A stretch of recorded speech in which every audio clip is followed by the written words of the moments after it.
अब हम लोग एग्जाम्पल नंबर 7 की तरफ बढ़ते हैं। इसमें लिखा है कि आप क्या कर लो, सिंप्लीफाई कर लो।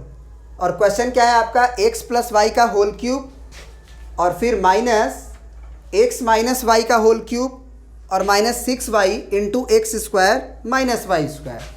सिंप्लीफाई का मतलब होता है जितना वो टूट रहा है उसको तोड़ दो, मतलब एक्सपेंड कर दो सारा चीज़ को, फिर कैलकुलेट कर लो जो जो एक दूसरे के साथ क्लब हो रहा है, मतलब एक्स स्क्वायर वाला टर्म एक्स स्क्वायर वाला टर्म के साथ क्लब होगा, है ना, वाई स्क्वायर वाला टर्म वाई स्क्वायर वाले टर्म के साथ क्लब होगा, एक्स स्क्वायर वाई वाला टर्म एक्स स्क्वायर वाई वाला टर्म के साथ क्लब होगा। तो जितना भी है क्लबिंग करके आप उसको छोटा बना लो, सिंप्लीफाई कर लो, लिख दो। बढ़िया है, कर लेते हैं। यहाँ पे a प्लस बी का होल क्यूब है, यहाँ पे a माइनस बी का होल क्यूब है, यहाँ आपका सिंप्लीफाई है, इसको सिंप्लीफाई करने की जरूरत नहीं है। ये नहीं लिख देना कि a plus b a minus b, a square minus b square को देख के, क्योंकि a square minus b square जब a plus b a minus b लिखोगे तो फर्दर आपको उसको मल्टीप्लाई करना पड़ जाएगा, तो वो मल्टीप्लाई है, डायरेक्ट अंदर गुना कर देंगे। तो a प्लस बी का होल क्यूब की तरह यहाँ पे है, तो a हमारा क्या है, x है, b हमारा क्या है, y है। इसमें भी देखा जाए तो इसमें भी हमारा a हमारा x ही है और b हमारा y ही है। तो सबसे पहले हम पहले क्वेश्चन लिख लेते हैं एक बार और, a प्लस बी का whole cube, a minus b का होल क्यूब माइनस 6y को भूलना नहीं है, x square minus y square. तो पहले इसको केवल इसको बढ़ाते हैं आगे, इसको केवल इस पार्ट को। तो a प्लस बी का होल क्यूब है ये, तो a प्लस बी का होल क्यूब आप यहाँ से देख लो, a प्लस बी का होल क्यूब है A cube B cube 3a square भी 3ab स्क्वायर।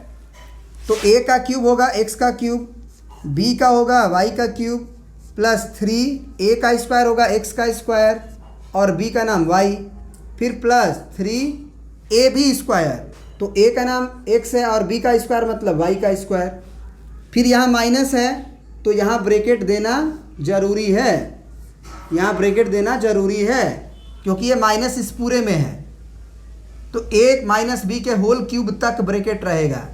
ये अगला क्वांटिटी है, इसका अगला देखेंगे। लेकिन यहाँ पे जो है माइनस a माइनस बी का होल क्यूब है, तो a माइनस बी का होल क्यूब जितना भी होगा वो ब्रैकेट में होगा।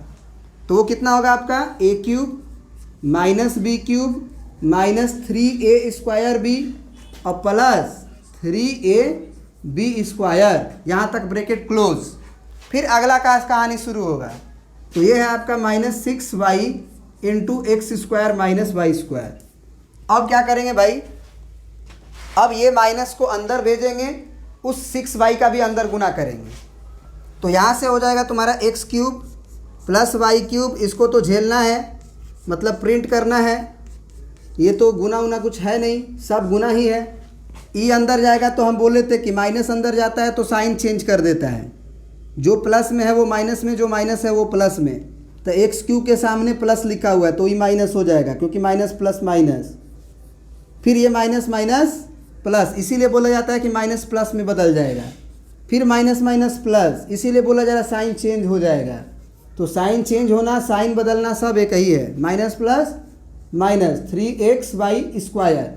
फिर इस 6y का अंदर गुना करेंगे तो माइनस 6 इंटू वाई और एक्स स्क्वायर। तो हम एक्स स्क्वायर पहले लिख देते हैं, वाई इंटू में ही करना है, पहले करो चाहे बाद में करो। फिर माइनस माइनस प्लस और 6 एकम 6 और वाई का गुना अगर वाई स्क्वायर में होगा तो वाई का क्यूब होगा। जो कट रहा है काट दो, एक्स क्यूब जो होगा प्लस में है और ये एक्स क्यूब माइनस में कटेगा, वाई क्यूब और वाई क्यूब नहीं कटेगा क्योंकि दोनों प्लस में है। 3x स्क्वायर वाई है, माने x पे स्क्वायर वाई वाला टर्म खोजो। बड़ी कन्फ्यूज़न होता है, कोई क्या करता है कि एक्स वाई स्क्वायर से काट देता है।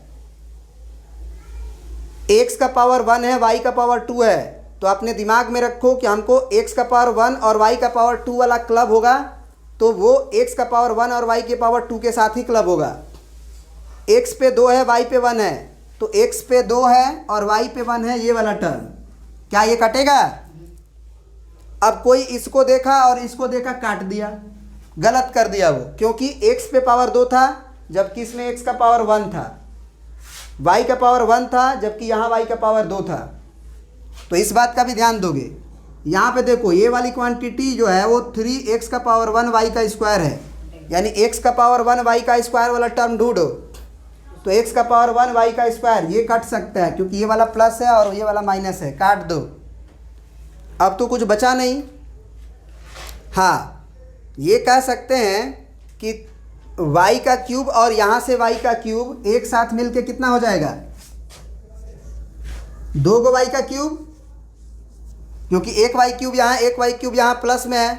अब 3 गो एक्स स्क्वायर वाई और 3 गो एक्स स्क्वायर वाई कितना हो गया, 6x स्क्वायर वाई।